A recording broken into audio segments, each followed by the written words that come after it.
murder suspect back on the streets after posting bail tonight. Reaction from that victim's father. Good evening and thanks for joining us. I'm Sion Rose. And I'm Jonathan Martinez. 17-year-old David Castro was killed during a road rage incident following an Astros game back in May. Just last night, the man accused of killing Castro released on bond. Our Bill Barajas spoke with Castro's father and joins us live from downtown with more on this story. Bill, good evening.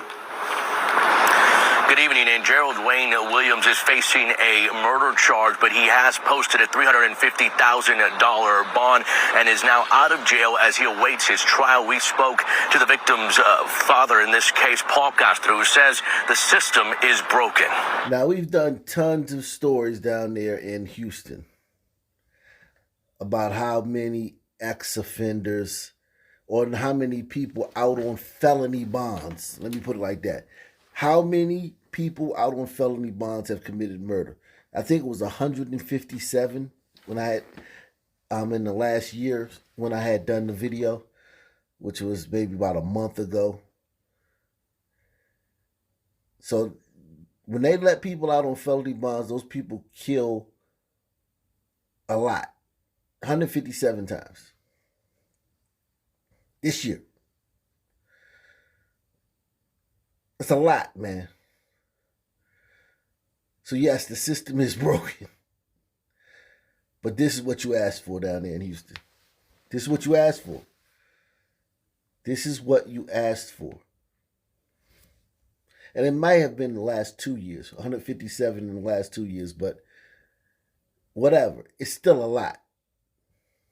It's a lot of people out on felony bonds, meaning they committed a felony, they bonded out, and then they murdered someone while out on that bond. Trial, we spoke to the victim's father in this case, Paul Castro, who says the system is broken. David Xavier Castro was remembered today, a tree planted in his memory. His father, Paul Castro, saying not a day goes by he isn't on his mind. I'm going to serve my son's memory. Even though I'm angry right now, I'm angry with purpose. My son was a kind person. He was one of the nicest people you could ever meet in your life. And his death left a gap in our world. Castro saying he got the news that Gerald Wayne Williams was released on bond Friday night, a bond set by Judge Mark Brown. I'm sure people who know this brother ain't saying that about him. But what ended up happening was the family, the Castro family, was leaving the Houston Astros ball game. And this brother, he was down there for some other reason, maybe clubbing or maybe, just riding around or whatever. And there was a minor traffic situation, like not even like damage, just like, when the game lets out, there's a lot of, it can be like bumper to bumper, it can be really hard getting away from the stadium, after the game. So those two were in that, and there was something happened, and this guy just shot into their car and killed his son. Allegedly. The murderer of my son has been set free. That was horrible enough. Later, I spoke with the assistant district attorney, and I found out that not only that is true, but he has no monitoring system on himself right now. Wow. Now, to the city's, I'll give them a little break on this. Like, for instance, Chicago, they're running out of ankle monitors because they're letting so many felons out on bond that they ran out of ankle monitors. They don't have enough. So that may be the same thing that's happening in Houston. They may just be letting out so many felons that the people asked for this, that you, the voters, asked for this. You people asked for this. This is what, that's one thing that I think I'm fairly consistent here on this channel. These people demanded this. Like, they would not, they wouldn't take no for an answer. It reminds me of a story time.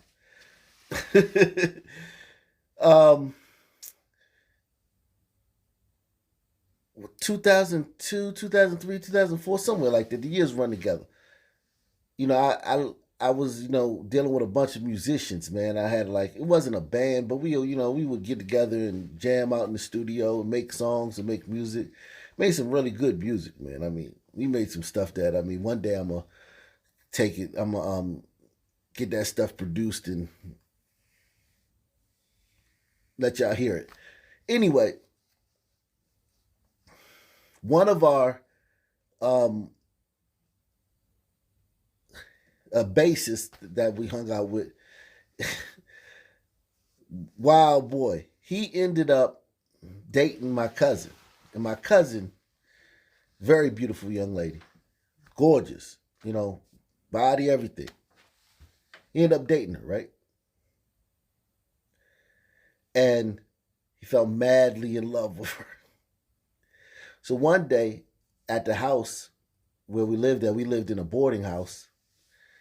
So we all had a different room and whatnot. Kind of like a rooming house, what you would call a rooming house. I invited my family and everybody over for a cookout in the back.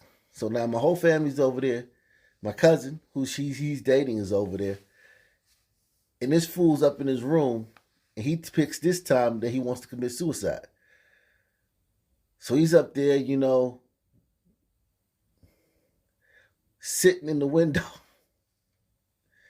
of his second-story room with a rope around his neck and the other end tied to a dresser. And he's sitting in the windowsill. And I'm like, this fool gonna do this while my whole family here? Like, golly, man. Drama queen, man. So one of the other guys, keyboardist, phenomenal musician, DJ. I'm looking for him now. If you see watching this video, DJ, hit me up, man.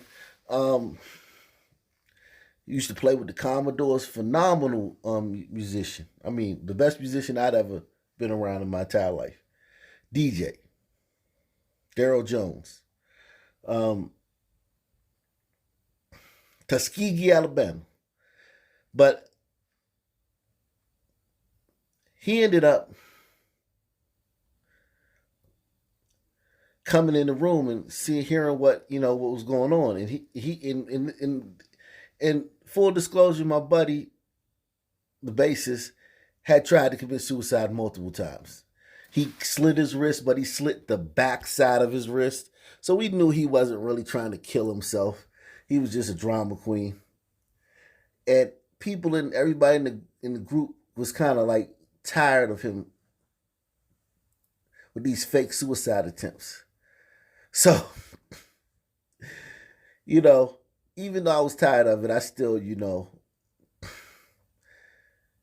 tried to stop him, tried to, cajole him not to jump out the window, even though I pretty much knew he wasn't. DJ came in there and he saw what was going on. He was like, you know what, man? He said, go on and jump. I'm tired of this stuff. Go jump. Want me to help you? Jump. And he was just like going off on the guy while he's sitting in the windowsill with a rope around his neck. And my man, the bassist, the guy who's going to try to commit suicide, he got upset. He was like, man, you gonna say that to somebody in this mental state? Yada, yada.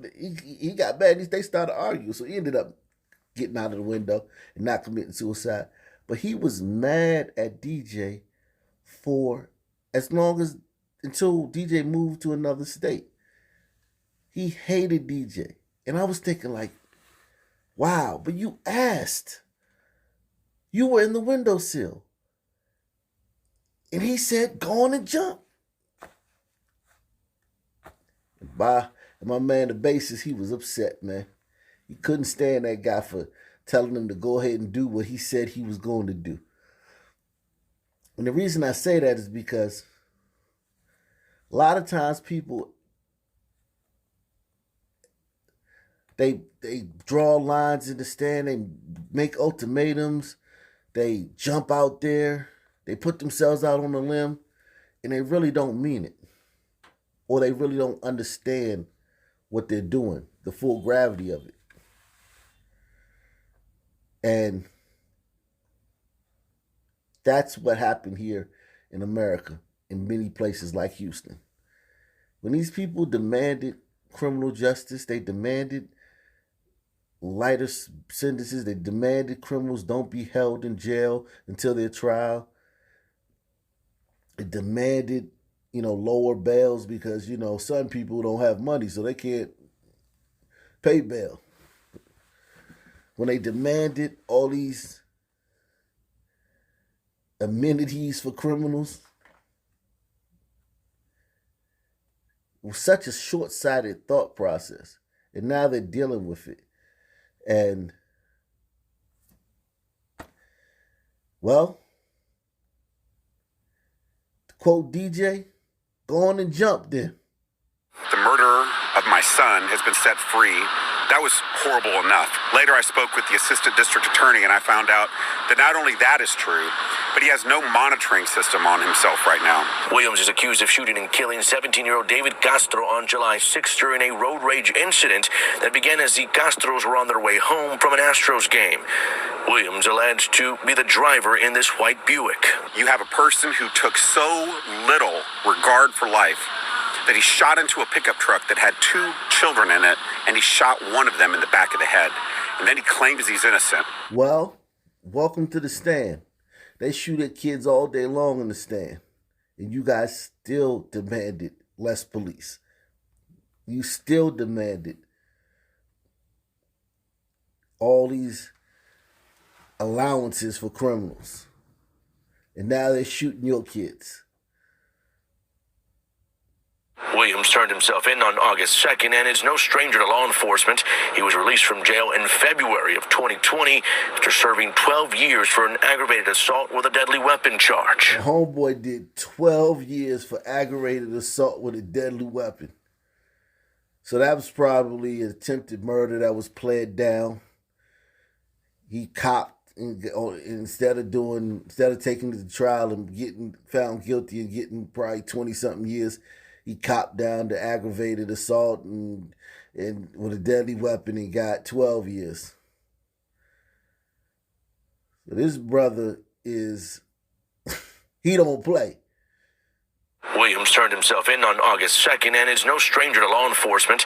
He was released from jail in February of 2020 after serving 12 years for an aggravated assault with a deadly weapon charge. The fact that right now it is likely that he will be on the streets for 3 years, maybe more, awaiting trial is unacceptable to me as a father, but more importantly, it's unacceptable to me as a community member. And it's going to be more unacceptable when you bump into him at the grocery store. That's going to be the real unacceptable part.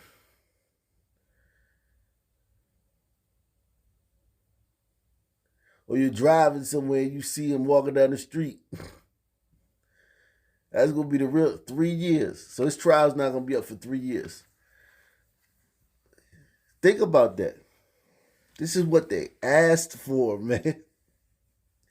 God, you asked for this.